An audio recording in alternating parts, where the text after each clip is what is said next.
totally makes sense to me. You know, we work with our bodies. Our job is physical. What if I break my arm? What if something worse happens and I'm out for 3, 4, 5, 6 months, right? Like I understand that. But then there's a ton of people on the other side that say, I again don't see the point in paying all this money for a number of reasons. One, likely you're never going to make a claim. And I mean, we all hope we never have to make a claim. It's a good day if you don't make a claim. It's a good day if you don't have to make a claim. But then the other thing that I'm seeing a lot of, and I don't know if this is just like, you know, the urban legends that go around the internet, but a lot of people saying when you do have to make a claim, yes, old man, the interweb, that you have to fight to get the money when it comes to disability insurance. Like, is there some sort of like onus of proof on the person? Is it a difficult thing to make a claim? Because again, that's where I think a lot of people like myself who are self-employed and have this type of work think like, fuck man, there's insurance for everything. I feel like majority of my life, all I'm doing is spending money on insurance. Maybe that's why people don't think it's so sexy. Like all of my money goes to insurance. Oh my gosh. No, I probably am totally overinsured. I totally am the same way. And so, yeah, I totally can see that argument. So what is really nice about making a claim with us is that no matter how many times you actually get hurt or sick, whether it's on the job or off the job, we actually will, you know, cover you and pay out the claim each and every single time. And the best part is that your rates don't increase.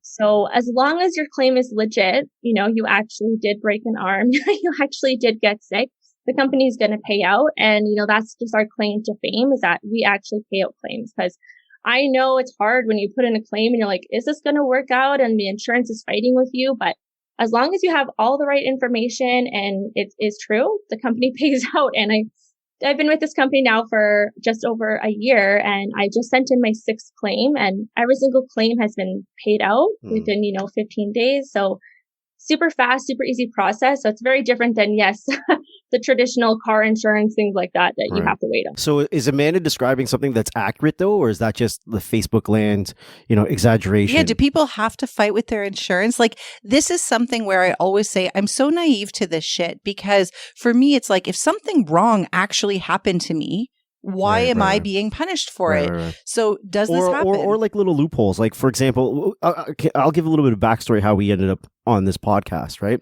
So Cleopatra sent me a message on LinkedIn, very typical, you know, LinkedIn type of message. Yeah. And I'm always down to hear what people have to say and everything else. So I'm like, yeah, sure, let's do a call. Let's do a Zoom call. And so we started our Zoom call and then she was doing a presentation for me.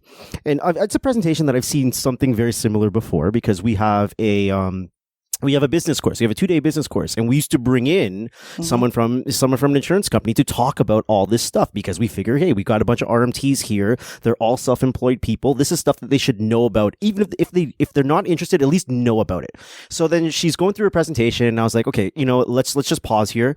I've seen this type of thing before. It's not exactly, but I've seen something very similar. I personally am not interested. You're likable. Come on the podcast and let's get this information out. But part of that in the presentation, like, for example, I have a ganglion cyst on my hands, right? And so part of your presentation was saying that, I can't remember exactly how my ganglion cyst came up because it was elective surgeries, right? And so this is not covered for me to get this removed in Ontario, right? So it's an elective surgery. I'd have to pay for this. And it bothers me because I'm using my hands and it becomes inflamed when I'm using my hands and it causes a lot of discomfort and it actually makes it very difficult for me to work. Sometimes actually it can cause irritation just by thoroughly washing my hands, which we do a billion freaking times a day pre-COVID. So imagine what we're doing now. And so that's how I brought it up. I'm like, would this be covered? Because it's an elective surgery. And then I think you were saying something along the lines of, okay, I can see how that might be an area that could have been gray, but, if you have the proper documentation, including your medical documentation stating that this is something that you do have and blah, blah, blah, blah, that this might not be so much of an issue. But I can see how a scenario like that could be problematic. Yeah, for sure. Maybe I didn't explain that very well at all. Yeah. And like I said, I was like elective surgeries, like, getting your butt done, your boobs done, like that, of course, isn't going to be covered. But definitely something if a doctor was like, yes, I'm going to recommend, put you through to a surgeon and you got your doctor to pretty much sign off on that, then yeah, of course that would be covered. So our claim process is so easy, right? So it's just pretty much like a few pages. The doctor literally has to fill out one page, and they're used to filling out like a long form. So is it the company that you work for that the claims process is so simple, or is it just in general that it's simple? Oh, I don't think in general it is simple. Like for our own company, we have, our own